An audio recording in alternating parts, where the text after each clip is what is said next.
श्री हनुमान सत्संग धाम श्री हरि अवतार दर्शन पीठ कृष्णा विहार ग्वालियर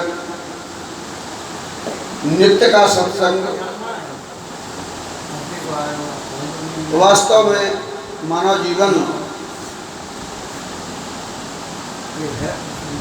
बड़ी मुश्किल से मिलता है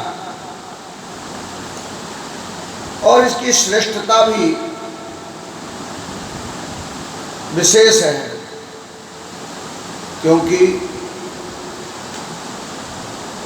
वह ब्रह्म सब में एक जगह एक समान है, आत्मा भी है, लेकिन विवेकपूर्ण पुरुषार्थ करने के लिए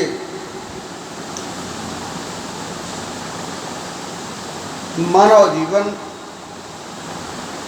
चारों फल की प्राप्ति के लिए श्रेष्ठ है, किंतु शक्ति के बिना कुछ हो नहीं सकता।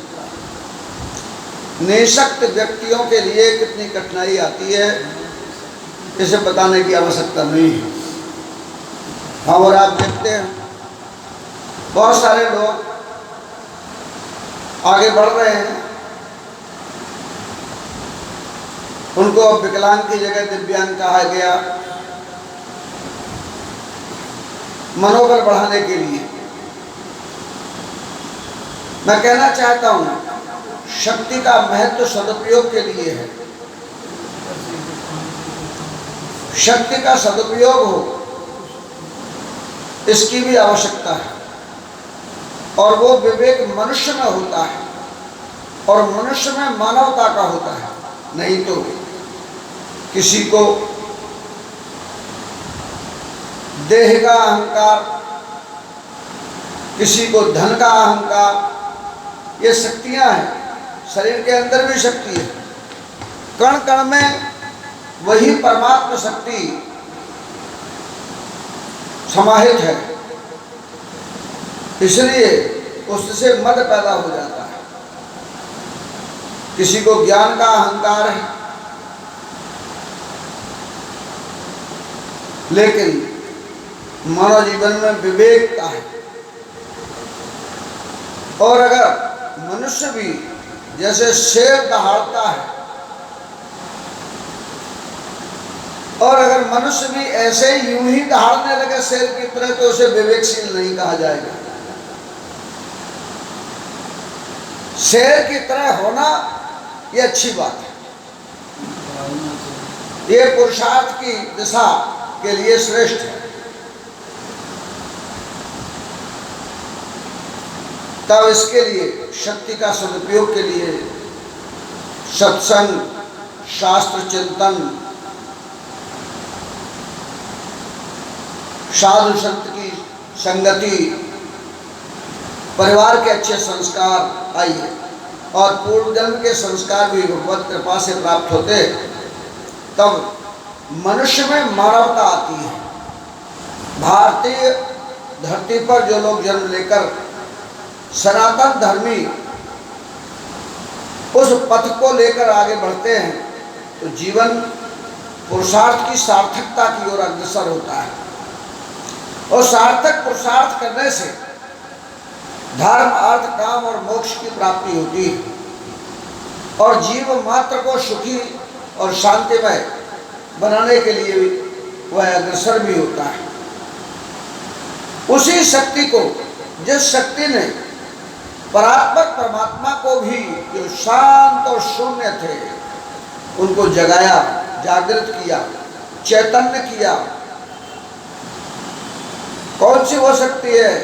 वही है आज नवरात्रि की मेला, जिसका आज प्रथम दिवस है।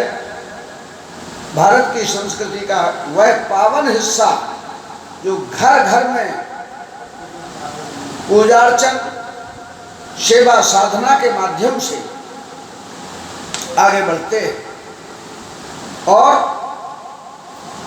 आगे बढ़कर शक्ति संपन्नता को प्राप्त करते हैं। कहा गया है जलतान अंगारान आश्रयन्ते जना, अगर अंगारे जल रहे हो तो लोग आश्रय लेते हैं, अर्थात शक्ति का स्वभाव स्वरूप दिखता है तो सब आश्रय लेते हैं। और वही आग जलता न हो, राख हो रही हो, तो उसको लात से रगड़ देते हैं। आज उस परमात्मा के लिए और हम लोग क्यों निहारते हैं हम लोग? क्योंकि सर्वशक्तिमान परमात्मा जिसने अवतार के साथ अपने पुरुषार्थ की स्थिति को दर्शाया भी है, यही तो पुराण कथाओं में हम और आप पढ़ते और सुनते और समझते हैं। इसलिए मनुष्य में और मनुष्य की मानवता में तथा ईश्वर और ईश्वर की भगवत अवस्था में भेद देखने को मिलता है। उसी परमात्मा की शक्ति को सबके अंदर कण-कण में है, उसको चैतन्य करने के लिए एक अच्छी इच्छा का निर्माण हो।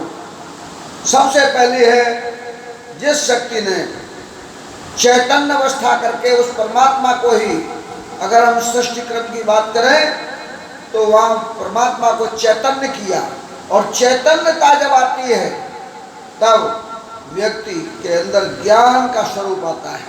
और इसीलिए सचेत व्यक्ति जब होता है, चैतन्य व्यक्ति जब होता है, तो देखो परमात्मा जब चैतन्य सचेत हुए अपनी शून्य और शांत अवस्था से, तो उन्हें खुद का बोध हो गया है।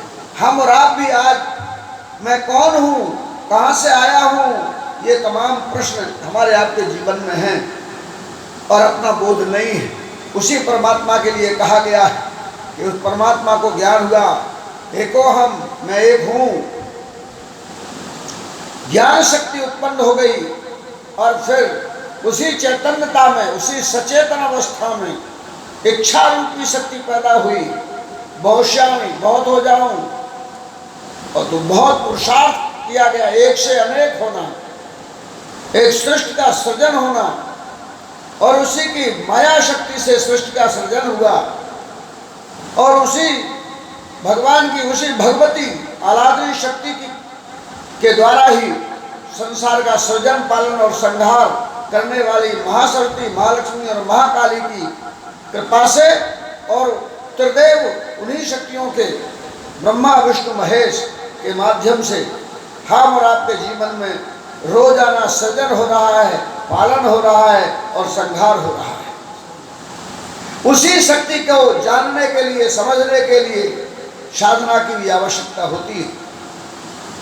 तभी सचेत होंगे, उस शक्ति का अनुभव करेंगे। इसी के लिए तो हमारे ऋषियों और मुनियों ने भारतीय संस्कृति में सनातन धर्म के अंतर्गत शक्ति साधना के लिए घर घर में अलग जगह दी, और एक ऐसी साधना का समय निश्चित कर दिया जिसमें अभी जो पर्व चल रहा है, आज से आरंभ हुआ है।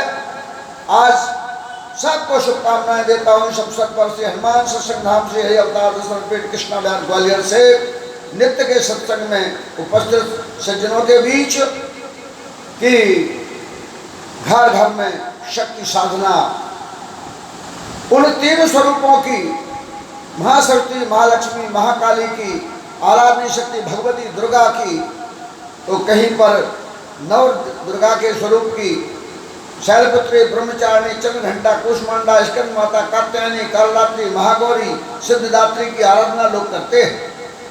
कोई जो है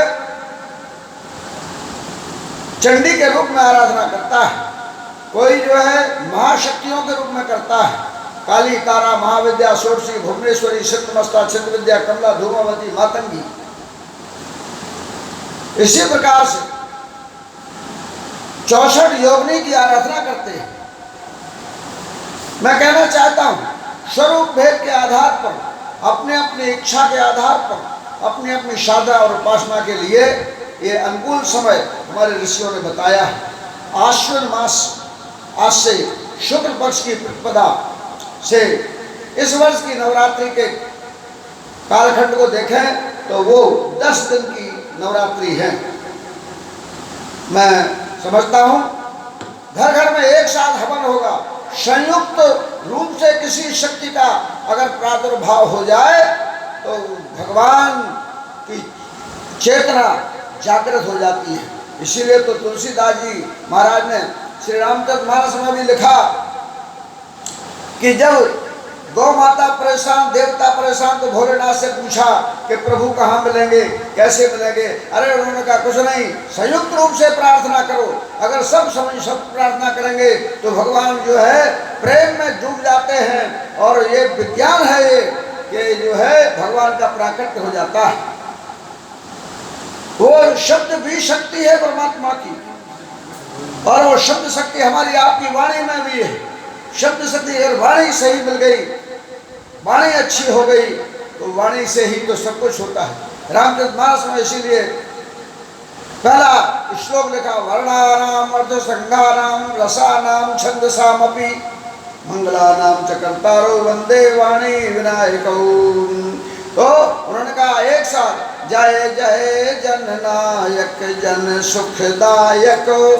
प्रार्थना की है, जैसे ही प्रार्थना की वैसे ही आकाशवाणी हुई, शब्द शक्ति जागृत हो गई है। और यहाँ तक कि कह दिया भगवान ने कि हम धरती पर आएंगे, पाप का विनाश करेंगे। हमारे भगवान राम, भगवान कृष्ण आदि बहुत सारे 24 अवतार जो हुए हैं शक्ति के साथ आए हैं भगवान ने। अर्थात ये जो 4 नवरात्रि होती हैं, इनमें एक साथ पूजा अर्चना करते हैं। और एक साथ जब सामूहिक पूरे भारत में और विश्व में जब शक्ति साधना होती है, तो जो हमने उदाहरण दिया कि सामूहिक साधना उपासना का बहुत बड़ा महत्व होता है। एक साथ हवन होगा तो सारा प्रदूषण समाप्त होने के लिए बहुत बड़ा सहयोग मिलेगा। आइए, आज भारत की इस पावन धरती पर सभी लोग शक्ति साधना में संलग्न हैं। और जो 3 प्रकार की साधना प्रमुख होती है, जापात्मक, पाठात्मक और हवनात्मक। लोग जाप करते हैं, पाठ करते हैं, हवन करते हैं, और अनेक प्रकार की साधना की अपनी पद्धति है, जिस पर अलग से कभी प्रकाश डालने का अवसर मिलेगा। मैं आज नवरात्रि के शक्ति साधना के अवसर पर सब लोगों को बहुत बहुत बधाई देता हूँ, शुभकामनाएं देता हूँ।